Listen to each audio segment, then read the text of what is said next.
11 plants. One contains a natural compound that works the same anti-inflammatory pathway as ibuprofen. Costs $1.50 as a seed packet. Another's been studied for anxiety, effects comparable to low-dose prescription anxiolytics. No pharmacy required. Your great-grandmother grew these. Then, somewhere in the last 70 years, we quietly stopped.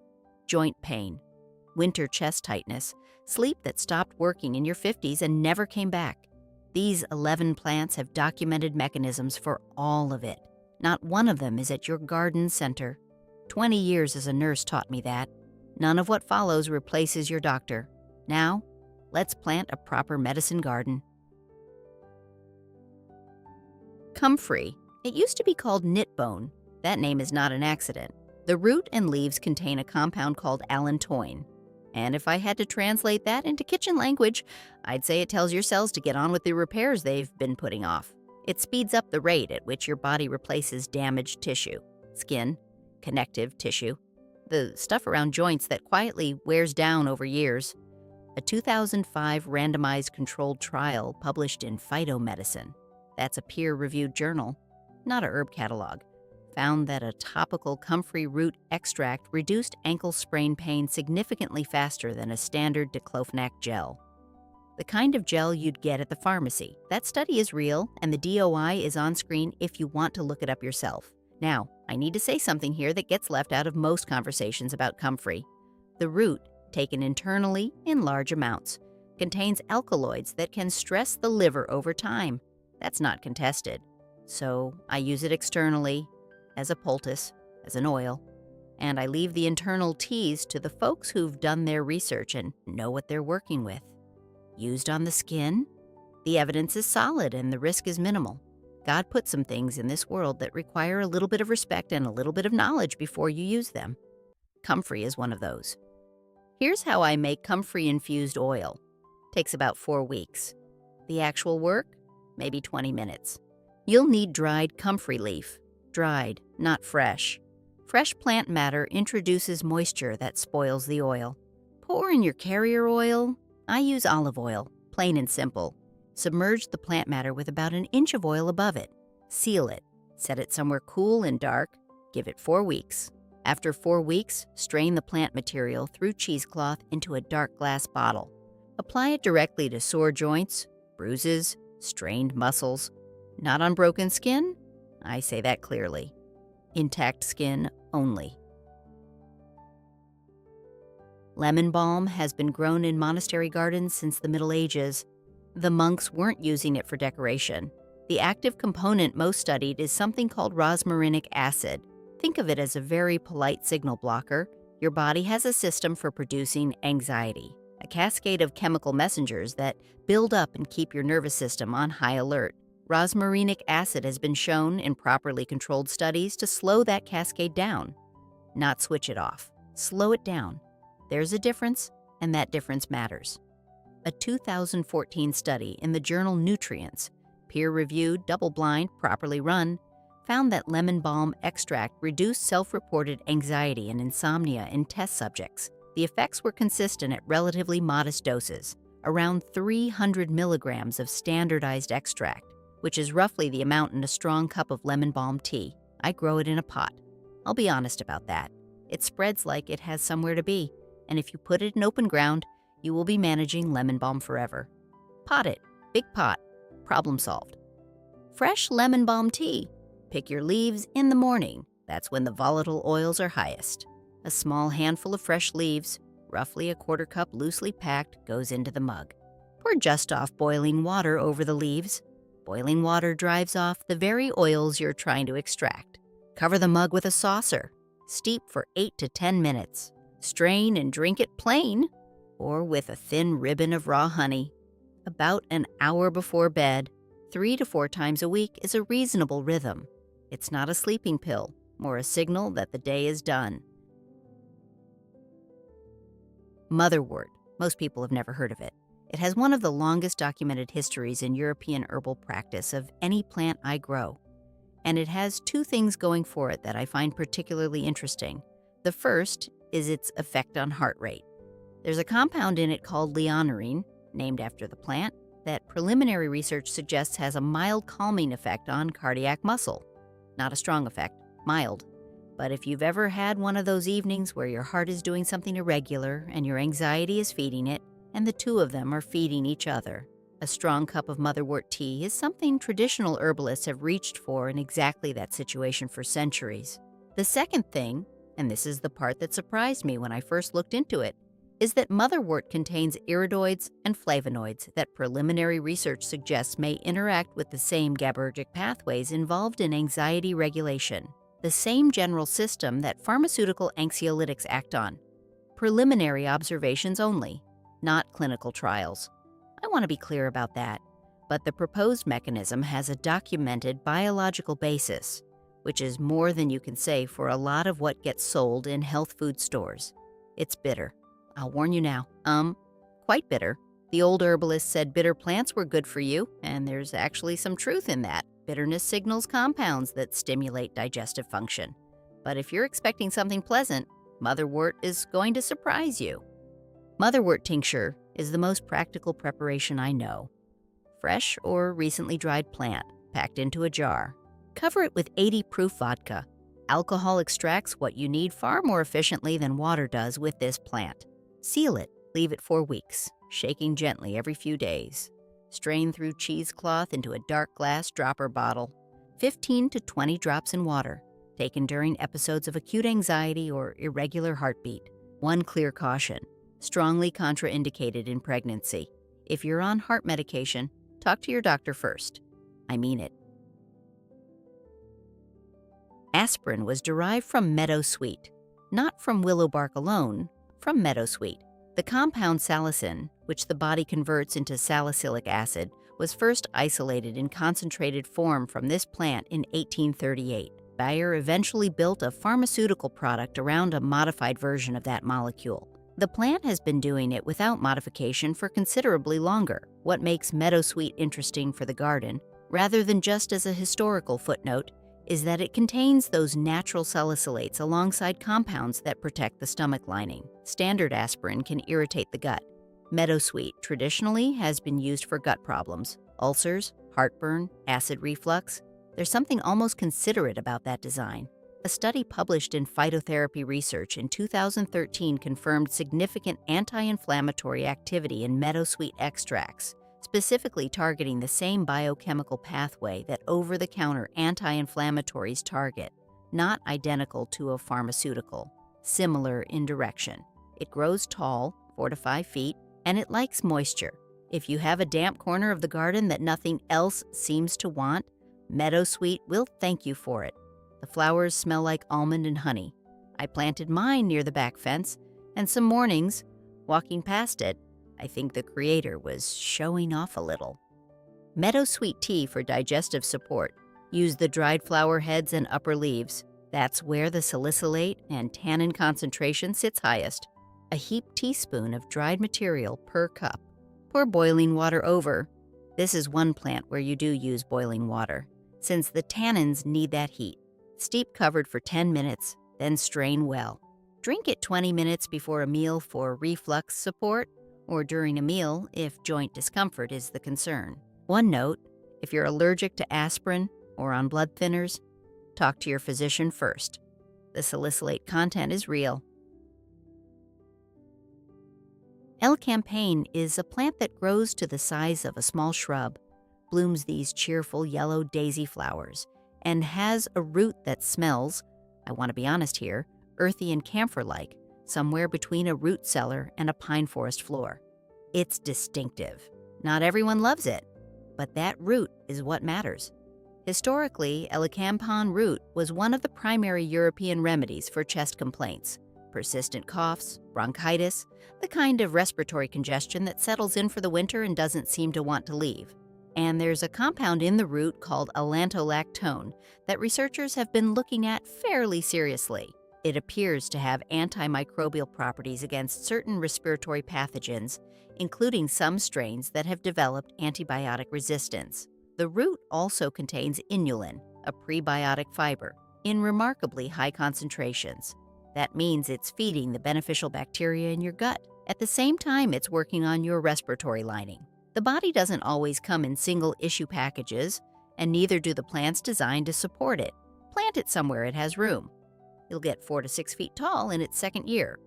The root is what you want, and you harvest it in the autumn of the second or third year, when the plant has had time to concentrate what it's growing. Patience is part of this one. Elecampane root decoction. This isn't a tea, it's a decoction. You simmer it rather than just steep. The root is woody and dense. It needs heat and time to release what's in it. About a tablespoon per 2 cups of water. Bring it to a low simmer, not a rolling boil, and let it go 20 minutes. Lid on. The smell is remarkable. Sharp, earthy, almost camphor-like. Some people love it. I'm in that camp, personally. Strain, let it cool slightly, and drink half a cup, 2 to 3 times a day during acute episodes. I add a slice of fresh ginger to mine. Was it my grandmother who taught me that? Or nursing school? Well, I genuinely can't remember. Either way, it works. Skullcap was used by Native American communities as a ceremonial and medicinal plant long before European settlers arrived. By the 19th century, it was in virtually every home medicine chest across America, used specifically for nerve-related complaints, anxiety, muscle spasms, the kind of tension headache that sits across the base of your skull. Then it quietly disappeared. The active compounds, primarily flavonoids, including scuteolurine and bakelin, appear to interact with what's called the GABA receptor system in the brain. Think of your GABA system as your built-in brake pedal. When it's engaged, your nervous system slows down. Anxiety eases, muscle tension drops. Sleep becomes possible. Pharmaceutical anxiolytics like benzodiazepines work through that same receptor system. The skullcap flavonoids appear to work more gently and without the dependency concerns. A 2014 study in alternative therapies in health and medicine, a human trial, not an animal model, found that skullcap produced a significant reduction in anxiety without reducing energy levels. That's the part that mattered to me when I read it. Most things that calm you down also slow you down. Skullcap, the research suggests, doesn't. It's a shade plant, partial to full shade, moist but well-drained soil. In Oregon, I have it growing under the edge of the Douglas firs where nothing else seems to want to settle. It's modest, low-growing, easy to overlook, which is probably why it got forgotten. Fresh plant tincture is what most herbalists use for skullcap. The active compounds degrade quickly once dried. Harvest the aerial parts while it's in bloom. Pack loosely into a jar. Cover with 80-proof vodka. 4 weeks in a cool, dark place. Strain. Decant into a dark glass dropper bottle. 20 drops in a small glass of water when I need it, usually during elevated stress or a night that won't settle. If you buy it dried or as a supplement, make sure it's properly identified. Scutellaria, lateriflora, American skullcap. Well, there's a lot of adulteration in commercial skullcap products. Not a conspiracy, just a documented quality issue. Know your source. In Ayurvedic medicine, that's the traditional healing system of India, one of the longest continuously documented medical traditions in human history, holy basil is considered so significant that it's planted outside the home as a kind of living medicine, not just grown, planted with intention. The modern research on it focuses on what are called adaptogens, a category of plant compounds that appear to help the body manage the physiological effects of stress more effectively. The main mechanism researchers keep returning to involves cortisol, which is your primary stress hormone. Holy basil extracts have shown in several preliminary trials a measurable effect on cortisol regulation. Not elimination, regulation, helping your system find its own level rather than running hot. A 2012 study in the Journal of Ayurveda and Integrative Medicine found that participants taking holy basil extract reported significantly improved cognitive flexibility and reduced anxiety scores after 6 weeks. 6 weeks of consistent daily use. Not occasional use, consistent. It tastes, and this is relevant because you're going to be drinking it, like a cross between clove and pepper and something almost floral. It's quite specific. I enjoy it. Your family may vary. Holy basil is one of the easiest plants on this list. just a tea, fresh or dried leaves. 7 to 8 fresh leaves per cup, or a rounded teaspoon dried. Pour water, just off the boil. Steep covered 5 to 7 minutes. Strain and drink it, daily. Consistency matters more than any one large dose. Think of it like exercise. One long walk doesn't undo a sedentary year. A daily cup, over weeks, shifts your baseline. Calendula is the one plant on this list that I have in virtually every preparation I make. Oil. Salve, in my first aid kit. Dried in the pantry. It is, in my view, the single most useful skin and wound support plant you can grow, and it requires almost nothing of you. It self-seeds. It blooms for months. It practically refuses to stop. The active compounds are primarily flavonoids and triterpenoids, a class of plant chemicals that function in tissue terms like a very capable repair crew. They appear to support collagen production and reduce inflammatory signaling in damaged tissue. Put more plainly, they help injured skin close faster and with less redness. A 2004 Phase 3 clinical trial, randomized, properly controlled, in the Journal of Clinical Oncology, compared a calendula-based preparation against a standard topical treatment for radiation-induced skin reactions. The calendula group showed significantly less acute dermatitis and reported less pain. That's not small. That's a properly designed clinical outcome study, planted in full sun in whatever soil you have. It's not fussy. Deadhead the spent flowers, and it'll bloom right through the first frost. The more you pick, the more it grows. I think there's a sermon in that, somewhere. Calendula infused oil, same method as the Comfrey oil. Dried petals only, packed loosely into a clean jar. Cover with olive oil, seal, 4 weeks in a cool, dark place, then strain.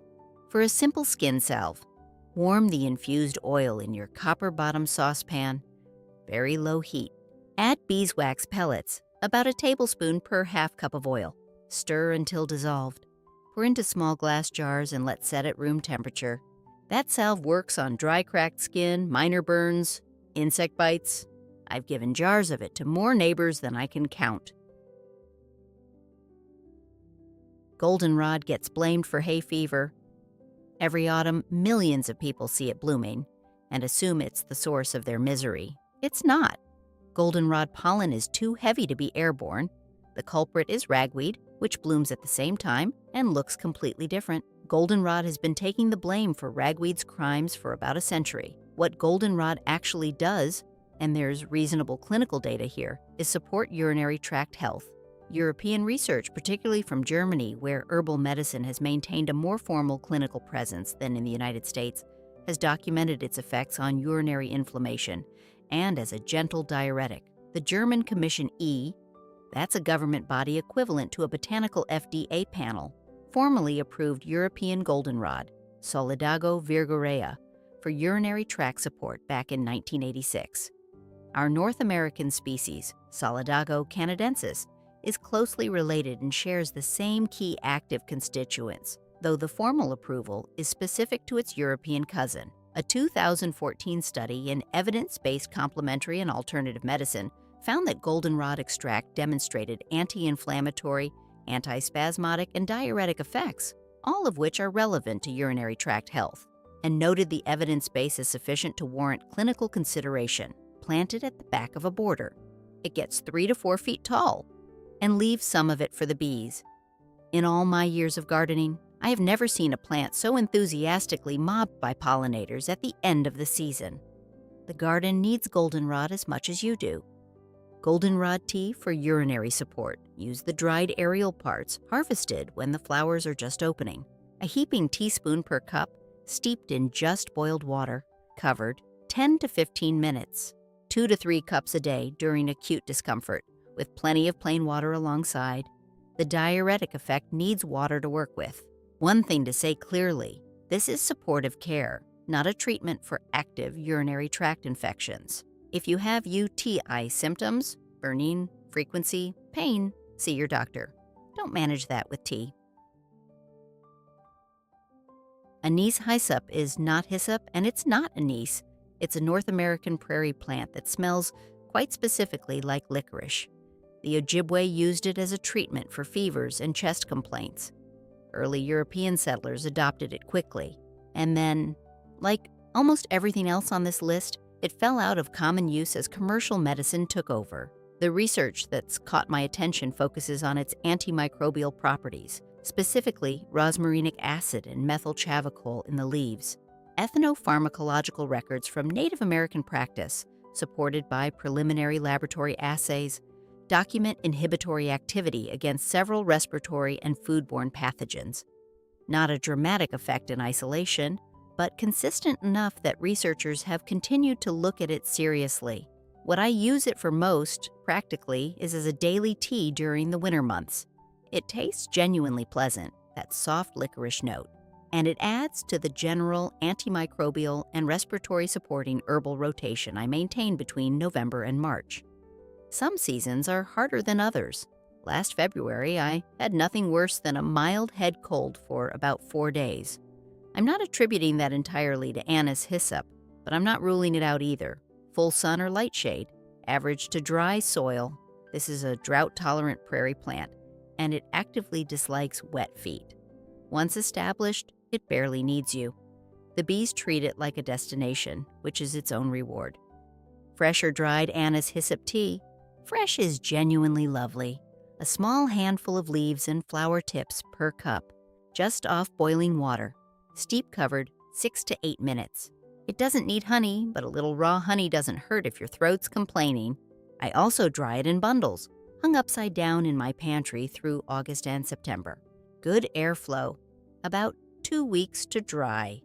Then crumble into a jar. It keeps well for a year. One note, like most aromatic herbs, it's best used seasonally.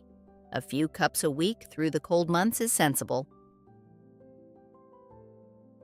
Boneset was arguably the most widely used medicinal plant in early American domestic medicine, more widely used than elderberry, more widely used than echinacea. By the mid-1800s, virtually every family with a garden and any kind of self-reliance had boneset growing somewhere on the property. The name refers to boneset in the sense of the specific type of illness it was used for, what was commonly called breakbone fever, which is the popular name for dengue fever. The aching, deep bone pain and high fever that characterized that illness, boneset was the go-to remedy for those symptoms across multiple generations.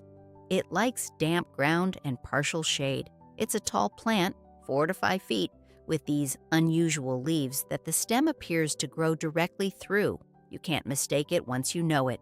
And once it's established, it comes back faithfully every year without any help from you. Boneset tea, the traditional preparation, is simple but potent. I'll warn you now, it's extremely bitter. Some herbalists say the bitterness is part of the medicine, bitter receptors in the throat that stimulate immune response. 1 teaspoon of dried aerial parts per cup, steep in just boiled water, covered 10 minutes. The traditional use was during acute illness only, 2 to 3 cups in the first day or two of flu-like symptoms. Not as a daily tea, not long-term. A plant you reach for when the ache is just starting. A teaspoon of raw honey makes it survivable, barely. 11 plants, all of them with documented traditional use backed by at least preliminary modern research. All of them producible on a standard home property without specialized equipment or particular expertise. I want to say something before I go, because I mean it. We've inherited something remarkable from the generations before us. A knowledge of how to work with what grows from the earth. A lot of that knowledge got put in a drawer somewhere over the last century. I think it's worth pulling back out. None of what I've shown you today replaces your physician. Say it again, not because I don't trust you, but because it matters.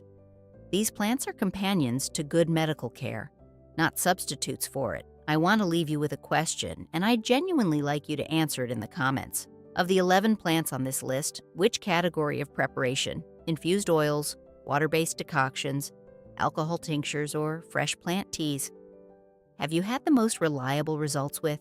And if you've worked with any of these specific plants, which one surprised you most in terms of how quickly it established in your garden?